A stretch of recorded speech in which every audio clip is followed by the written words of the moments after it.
Right, this is the other end of that 40 amp MCB we put in.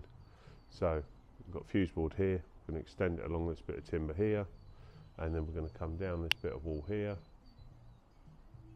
and we're going to mount it about this height so it's out of the way of the garage and stuff here. So we're going to get up there, so we've got a bit of cable tray going up there, it's going to bend round and go straight over to an adaptable box over here, and then we're going to put some dim rail connectors in there, and that'll be the job.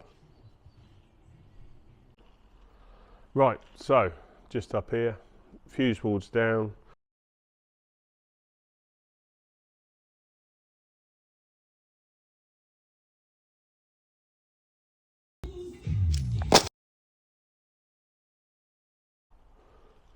Right, adaptable box is up.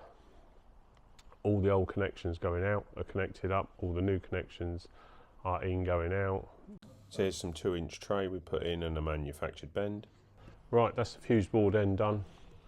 So you've got all the cables on the cable tray going back up there. So we're just going to do the connect the two 16mm twin and earths together. That's going to be, we've got a couple of Henley blocks that are going to go in that adaptable box, and we've got a little 4-way earth bar to connect in as well. Right, fuse board's up and running, joint box is up and running, cable trays in, cables all cable tied. Just going to put some stainless steel cable ties on it at some point next week. We've got to find the fault on the kitchen ring next time when we come back, so that'll probably be next week. So if you like the video, please like, share and subscribe, and we'll see you again.